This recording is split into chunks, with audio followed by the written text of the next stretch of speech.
তোমার অপেক্ষা করাই ভালো। এই যে করাই ভালো, এটার ইংরেজি হচ্ছে হ্যাড বেটার। হ্যাড বেটার, করাই ভালো, এটাকে ইংরেজিতে কি বলে? Had better. এটা একটু মাথায় রাখতে হবে। তো সেন্টেন্স তো তৈরি করা হয়েই যাচ্ছে। দেখো, হ্যাড বেটার মানেই করাই ভালো। যখন এভাবে চিন্তা করবা যে তোমার কাজটা করাই ভালো, এই যে তোমার অপেক্ষা করাই ভালো, তোমার পানি পান করাই ভালো, তোমার তাদের সেখানে যাওয়াই ভালো, এই ধরনের বাংলা বাক্যগুলোকে তুমি কিভাবে ইংরেজিতে বলবে? আচ্ছা দেখো তো, তোমার অপেক্ষা করাই ভালো। ধরো আমি এই প্রথম বাংলা বাক্যটাকে তোমাদের জন্য দেখাচ্ছি, এটাকে তোমরা কিভাবে বলবে? তোমার অপেক্ষা করাই ভালো, তোমার অপেক্ষা করাই ভালো। আচ্ছা দেখো তো, সেন্টেন্সটার মধ্যে এই যে করাই ভালো আছে না, দেখো করাই ভালো, করাই ভালো আছে, কিন্তু তোমার পানি পান করাই ভালো, তোমার সেখানে যাওয়াই ভালো, মানে একই সিস্টেমে সেন্টেন্সগুলো তৈরি হয়েছে, তাই না? তোমার অপেক্ষা করাই ভালো, এই যে করাই ভালো, এটার ইংরেজি হচ্ছে হ্যাড বেটার। হ্যাড বেটার, করাই ভালো, এটাকে ইংরেজিতে কি বলে? Had better. এটা একটু মাথায় রাখতে হবে। তো সেন্টেন্স তো তৈরি করা হয়েই যাচ্ছে। দেখো, হ্যাড বেটার মানেই করাই ভালো।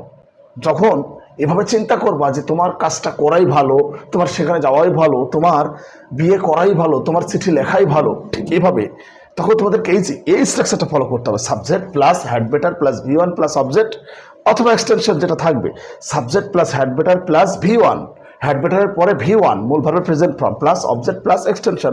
আচ্ছা চলো প্র্যাকটিস করি। দেখো, তোমার অপেক্ষা করাই ভালো, প্রথমে কি আসবে? সাবজেক্ট। তাহলে সাবজেক্ট কি এখানে? ইউ এর পরে কি বসবে? Had better. You had better. দেখো এই যে V1 অপেক্ষা, অপেক্ষা করা, wait, you had better wait, sentence complete হয়ে গেল। You had better wait, you had better wait, তোমার অপেক্ষা করাই ভালো, তোমার পানি পান করাই ভালো। তাহলে কি হবে? দেখো এখানে সাবজেক্ট কি আছে? You had better, you had better, you had better পানি পান করা, তাই না? তাহলে ড্রিঙ্ক, ড্রিঙ্ক মানে পান করা, you had better drink water, you had better drink water, তোমার পানি পান করাই ভালো, এখন তাদের সেখানে যাওয়াই ভালো। দেখো এই যে দুইটা তো বুঝিয়ে দিলাম, নিচেটা তোমরা এমনিতেই পারবে, তাদের সেখানে যাওয়াই ভালো। তো এই বাংলা বাক্যটাকে তোমরা ইংরেজিতে কিভাবে বলবে? অবশ্যই কমেন্টস বক্সে জানাবে, অবশ্যই কমেন্টস বক্সে জানাবে। দেখো, তোমাদের মধ্যে শেখার একটা আগ্রহ থাকা লাগবে।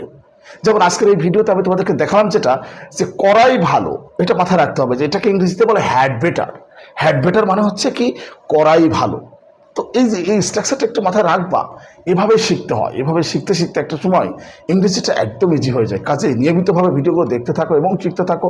আর এই ধরনের ভিডিও ভালো লাগলে শেয়ার করে অন্যদের দেখার সুযোগ করে দিও, যেন সবাই শিখতে পারে, জানতে পারে। তো আজ এ পর্যন্তই। আসসালামু আলাইকুম।